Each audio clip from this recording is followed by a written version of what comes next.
আজ 18ই আগস্ট 2026 মঙ্গলবার সকাল। গতকাল ওয়াশিংটনে ভোরবেলা একটা ফোন সাক্ষাৎকার চলছিল। মার্কিন প্রেসিডেন্ট ডোনাল্ড ট্রাম্পকে একজন সাংবাদিক প্রশ্ন করলেন, হরমুজ প্রণালী নিয়ে ইরান আর ওমান যে নিজেদের মধ্যে আলাদা করে কথা বলছে, সেটা নিয়ে আপনি কি ভাবছেন? উত্তরটা এক লাইনের, ওমান যদি পথে আসে আমরা ওদের বোমা মেরে উড়িয়ে দেব। আসল শব্দটা আরও কড়া ছিল, এই চ্যানেলে সেটা বলা যায় না, কিন্তু মানেটা এতটুকুও নরম নয়। দর্শক বন্ধুরা, ওমান আমেরিকার শত্রু নয়, উপসাগরে আমেরিকার সবচেয়ে পুরনো চুক্তির বন্ধু। বন্ধুত্বটা 1833 সাল থেকে চলছে, মানে 193 বছর। সেই বন্ধুকে গতকাল বোমা মারার হুমকি দেয়া হলো। এখানে আমি একটু থামতে চাই। খবরটা প্রথমে দেখে আমারও মনে হয়েছিল ট্রাম্প আবার একটা কড়া কথা বলে ফেলেছেন, এর বেশি কিছু নয়। কিন্তু কাগজটা খুলে পড়ার পর ছবিটা পুরো বদলে গেল। ওমান যে কাজটা করছে বলে ট্রাম্প রেগে গেছেন, ঠিক সেই কাজটা করতে বলা আছে তার নিজের সই করা কাগজে। আমি কল্পনা করছি না, দফার নম্বরও আছে, একটু পরেই সেটা পড়ে শোনাবো। তার আগে কয়েকটা প্রশ্ন। ওমান ঠিক কী করেছে যে কাগজে ট্রাম্প নিজে সই করেছেন সেখানে ওমানের নাম আছে কেন? ওমান তো আগেই বলে দিয়েছে তারা জাহাজের উপর টাকা বসাতে চায় না। তাহলে হুমকিটা কিসের জন্য? গতকাল থেকে হরমুজ পার হতে কি টাকা লাগবে? আমেরিকা যদি সত্যি জিতে থাকতো, তাহলে একটা ছোট্ট আরব দেশকে ভয় দেখাতে হচ্ছে কেন? আর সবচেয়ে বড় প্রশ্ন, ট্রাম্প নিজেই যখন স্বীকার করছেন ইরানের সঙ্গে পর্দার আড়ালে কথা চলছে, তখন প্রকাশ্য আত্মসমর্পণ করতে বলছেন কেন? সবগুলোর উত্তর আজকের ভিডিওতে আপনারা পাবেন। দর্শক বন্ধুরা, আমি অনুপ বিশ্বাস, আর আপনারা দেখছেন এটাই রিয়ালিটি। গল্পটা বুঝতে হলে আমাদের এখন 3টে তারিখে যেতে হবে। প্রথম তারিখ 18ই জুন। ওই দিন আমেরিকা আর ইরানের 14 দফার সমঝোতাপত্রের কথা প্রকাশ্যে আসে। ট্রাম্প কাগজটাই সই করেছিলেন ফ্রান্সের ভার্সেয়াতে। আল জাজিরা জানাচ্ছে দুপক্ষের কেউই আসল কাগজটা ছাপেনি। একজন মার্কিন কর্মকর্তা সাংবাদিকদের ফোনে টেক্সটটা পড়ে শুনিয়েছেন। সেখান থেকেই দফাগুলো আমরা সবাই জানি। দ্বিতীয় তারিখ 24শে জুন। মার্কিন পররাষ্ট্রমন্ত্রী মার্কো রুবিও আবুধাবিতে দাঁড়িয়ে যা বললেন, সেই লাইনটা আমি আপনাদের পড়ে শোনাচ্ছি, কারণ পরে এর দরকার হবে। এটা একটা আন্তর্জাতিক জলপথ। আন্তর্জাতিক জলপথে কোনো দেশ টোল বা ফি বসাতে পারে না, এই কথাটা মাথায় রাখুন। তৃতীয় তারিখ গতকাল 17ই আগস্ট। সমঝোতাপত্রের 60 দিন শেষ, কোনো চুক্তি হয়নি। আর এখানে একটা কথা মনে করিয়ে দিই, গত ভিডিওতে আমরা এই জায়গাতেই বলেছিলাম নজর রাখতে হবে একটা জিনিসের উপর, ওমানের সঙ্গে ইরানের নতুন নৌপথের এই বোঝাপড়াটা সত্যি ঘোষণা হয় কিনা। দর্শক বন্ধুরা, উত্তরটা একদিনেই এসে গেল। গতকাল তেহরান জানালো ওমানের সঙ্গে নতুন নৌপথের মানচিত্র নিয়ে বোঝাপড়া হয়ে গেছে।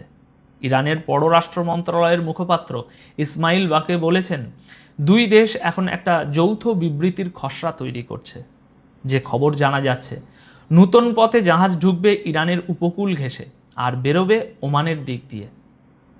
কয়েক ঘন্টার মধ্যে ট্রাম্পের বোমার হুমকি। ঠিক আছে, এবার মূল কথায় আসি। দফাটার ভাষাটা খেয়াল করুন। সমঝোতাপত্রের 5 নম্বর দফায় লেখা আছে, ইরান সর্বোচ্চ চেষ্টা করবে যাতে বাণিজ্যিক জাহাজ নিরাপদে যাতায়াত করতে পারে, মাত্র 60 দিনের জন্য, কোনো টাকা ছাড়া। শব্দটা ধরুন, মাত্র। একটা কাগজে যখন কেউ লেখে মাত্র 60 দিনের জন্য বিনামূল্যে, তখন সে একটা জিনিসই বলছে, 61 নম্বর দিন থেকে এটা বিনামূল্যে নয়। গতকাল ছিল 60 নম্বর দিন, আজ 61। আর ওই একই দফার পরের লাইনটা আরও গুরুত্বপূর্ণ। লেখা আছে, ইরান ওমানের সঙ্গে আলোচনা করবে হরমুজ প্রণালীর ভবিষ্যৎ পরিচালনা এবং সামুদ্রিক পরিষেবা ঠিক করার জন্য। কিন্তু এক মিনিট, তাহলে দাঁড়াচ্ছে এই, ইরান আর ওমান মিলে হরমুজের ব্যবস্থা ঠিক করবে। এটা ইরানের কোনো চালাকি নয়, এটা লেখা আছে সেই কাগজে যেটায় ট্রাম্প নিজে সই করেছেন। আর গতকাল তিনি ওমানকে বোমা মারার হুমকি দিলেন ঠিক সেই কাজটা করার জন্য। এই জায়গাটা মনে রাখবেন। এখন আপনি বলতেই পারেন, ঠিক আছে, ওমান হয়তো ইরানের হয়ে খেলছে, তাই আমেরিকা এখন ক্ষেপে গেছে ওর ওপরে। এটা তো স্বাভাবিক সন্দেহ। না, একটু দাঁড়ান, তথ্য এখানে উল্টো কথা বলছে। এখন এই তিনটে জিনিস পাশাপাশি রাখুন। ওমানের পররাষ্ট্রমন্ত্রী প্রকাশ্যেই বলেছেন ওমান জাহাজের উপর যাতায়াতের ফি বসানোর পক্ষে নয়, কারণ আন্তর্জাতিক আইনে সেটা চলে না। ওমান এই অবস্থান জাতিসংঘকেও জানিয়েছে। এর আগে মার্কিন অর্থমন্ত্রীর সঙ্গে এক ওমানি কূটনৈতিক আলাদা আলোচনাতেও মাস্কাটে আশ্বাস দিয়েছিল যে প্রণালীতে টোল বসানোর কোনো পরিকল্পনা তাদের নেই। মানে সহজ করে বললে, ওমান আমেরিকাকে যা শুনতে চায় ঠিক তাই বলেছে, প্রকাশ্যে বলেছে, জাতিসংঘকে বলেছে, বন্ধ ঘরে বলেছে, তারপরেও বোমার হুমকি। এবার আপনি হিসাবটা মিলিয়ে দেখুন, মিলছে না। আর ঠিক এখানেই আসল খবর। আসল ভয়টা টোল নয়, আসল ভয় হলো হরমুজ যদি ইরান আর ওমানের বোঝাপড়ায় খুলে যায়, তাহলে সেই দরজার চাবিটা ওয়াশিংটনের হাতে থাকে না। এবার সংখ্যাগুলো দেখুন, ছবিটা পরিষ্কার হবে। যুদ্ধের আগে হরমুজ দিয়ে রোজ 120 থেকে 140টা জাহাজ যেত। এই পথে যেত দিনে প্রায় 2 কোটি ব্যারেল তেল, দুনিয়ার তেল গ্যাস রপ্তানির 5 ভাগের 1 ভাগ। আর গত শনিবার গেছে 5টা জাহাজ, তার আগের সপ্তাহান্তে গিয়েছিল 31টা। 140 থেকে 5, এই দুটো সংখ্যা আপনি পাশাপাশি রাখুন। যুদ্ধের সময় কিছু জাহাজ ইরানের সঙ্গে আলাদা করে দর কষে পার হয়েছে। রিপোর্টটার ভাষাটা খেয়াল করুন। আল জাজিরা লিখছে কোনো জাহাজ একবার পার হওয়ার জন্য $20 লক্ষ পর্যন্ত দিয়েছে। একটা জাহাজ একবার।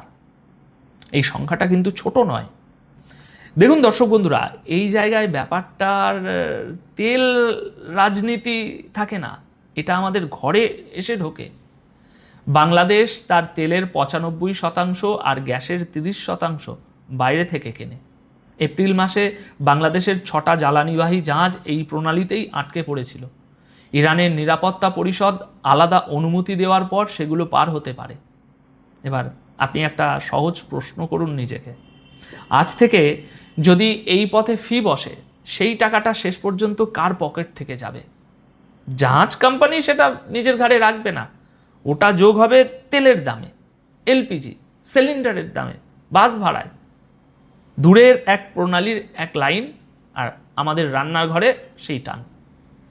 আর এখানে আমার নিজের একটা প্রশ্ন আছে, যেটা কোনো বড় সংবাদ মাধ্যম দেখলাম না। সংবাদ মাধ্যমে সবাই লিখছে ট্রাম্প ওমানকে হুমকি দিয়েছেন, কিন্তু কেউ জিজ্ঞেস করেনি ওমান জবাবে কি বলল।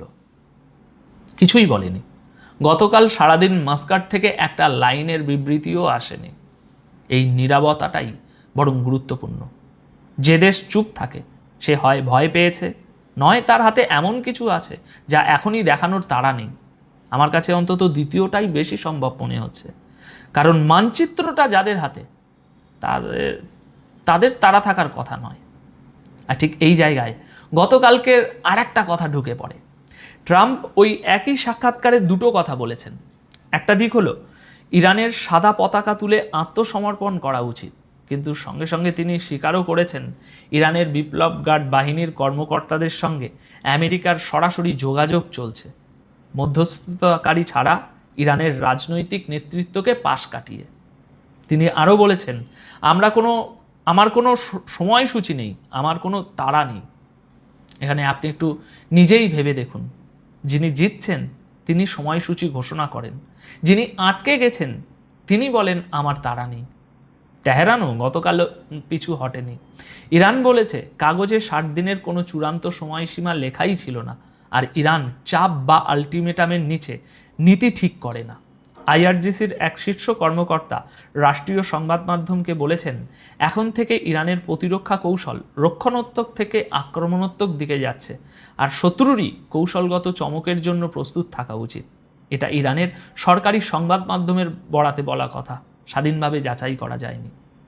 আচ্ছা, এবার সামনের দিকটা ভাবুন।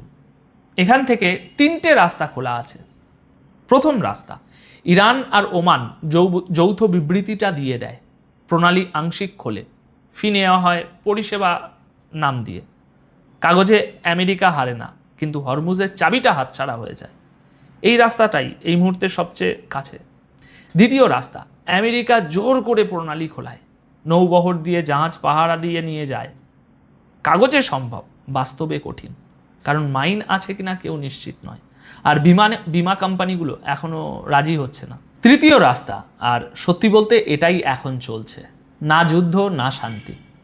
কাগজের মেয়াদ শেষ, চুক্তি নেই, প্রণালী প্রায় বন্ধ, আর দুপক্ষ পর্দার আড়ালে কথা বলছে অথচ প্রকাশ্যে হুমকি দিচ্ছে। সব মিলিয়ে ছবিটা এই দাঁড়াচ্ছে, যে কাগজটা যুদ্ধ থামানোর জন্য লেখা হয়েছিল, সেই কাগজের 5 নম্বর দফাই আজ সবচেয়ে বড় বিপদ হয়ে দাঁড়িয়েছে ওয়াশিংটনের সামনে। কারণ ওই দফাটা ইরানকে ওমানের সঙ্গে বসতে বলেছিল, আর বিনামূল্যের সময়টা বেঁধে দিয়েছিল মাত্র 60 দিন। শুরুতে যে হুমকির কথা বলেছিলাম, এবার আপনি বুঝতে পারছেন সেটা কেন এতটা বেপরোয়া শোনাচ্ছিল।